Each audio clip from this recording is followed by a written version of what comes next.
Thing about your classroom and your standards. But first, before that, I would like to know if you really know the program.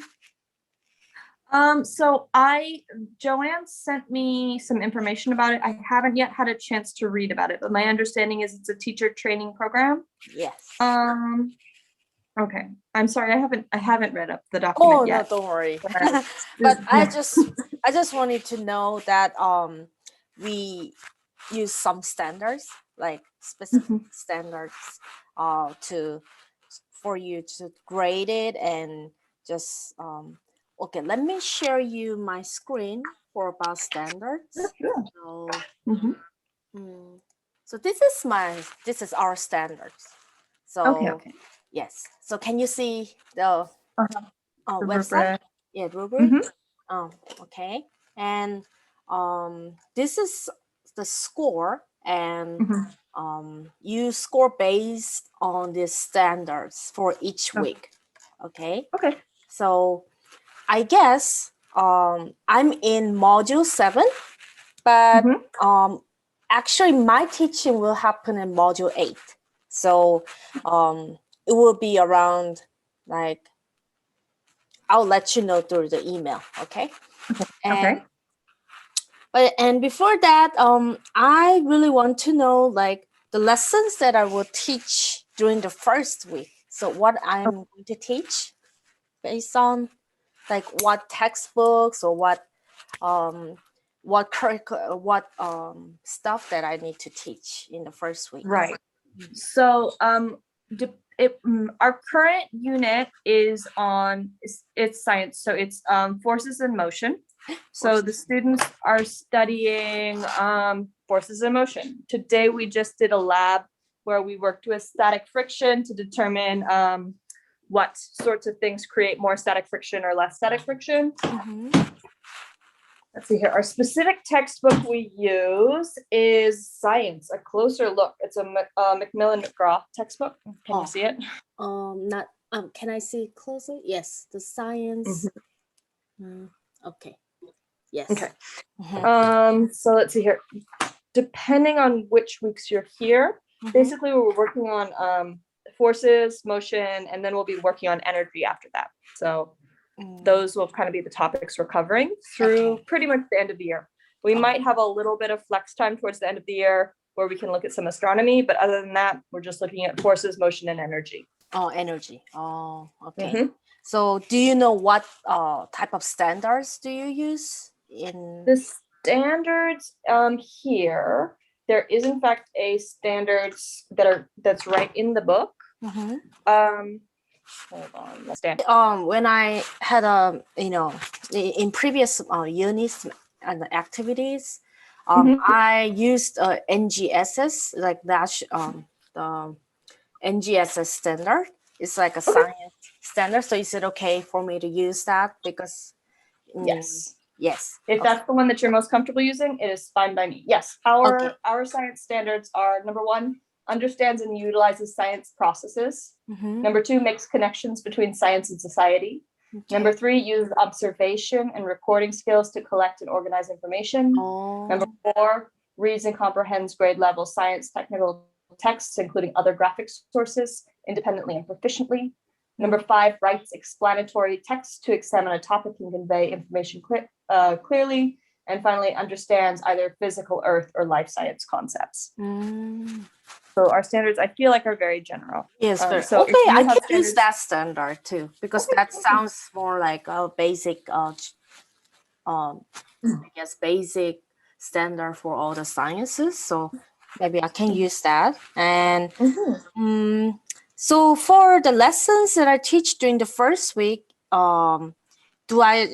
should I teach the energy or which specific lessons it will depend exactly on when you're here. Honestly, if you teach, you're going to be doing like supplemental lessons to go with. Yes. Okay. So let me see here. We've just do you know about which week you'd be starting to come? Just hang on seconds, because will be my first teaching. So we will be somewhere around, actually talking about work and energy by then. Working So energy. yeah, I can send you, Yes. when we're done with the phone, I'll send you like the pacing calendar basically. Oh, sure. That will show you where we're studying what, which would probably be really helpful for you. Okay. Yeah. Thank you. Of course, my pleasure. And the next question would be the classroom expectations, like what expectations I need to follow. In terms of student behavior or in terms of like class behaviors or and teachers' behavior, students' behavior as well. students' behavior? Okay. So we have 5 students in the class, and my own, it's very small. And my own teaching personality is a little relaxed. So I know that often people are expected to raise their hand. I'm more okay with students answering at will. So the students are more trained towards that. If you prefer having them raise their hand, just let them know, and that will be the class expectation. Because I know that, different teachers have different opinions about that. Because we're such a small class, it's a little conversational sometimes. Other than that, the students are expected to be respectful of the teacher, each other, the materials, and follow directions the first time asked. Be safe. Be safe and be responsible. Yes. And to speak English. They are expected to speak English in class. Speak English, yes. Let me think. Anything else? But because of the class size, the classroom management tends to be pretty easy. And also the nature of this particular class, they're very friendly. They really like hands-on projects. Sometimes they can be a little silly, and I usually let them get the giggles out, because at this point of year, 6th grade girls, they're just giggly. That's just the reality of the situation. I don't want to punish them for their natural needs. Okay. Yeah. I really like. Is there any special kids or special student, special needs student, or who has low level reading skill? What are the differentiation though? So the class itself is pretty on level in terms of their reading comprehension. And a lot of them do go to study academies for English and math and science. So they have a pretty strong background. I have one student who actually has very high comprehension, but his speaking output is pretty low still. Speaking, so one student? Just one. But he understands everything he reads. That's not the trouble. The bigger issue is he has trouble verbalizing his understanding. I see. Actually, if you look at just his MAP score, for example, we use MAP for a lot of our assessments. It's his MAP score is above average in terms of language and reading. It's just the verbalizing his understanding is his struggle. I see. But other than that, all of the students are very much on level or above level. So wow. So it'll hopefully be a fairly easy class to work with. Learning units will be the units. What kind of specific units?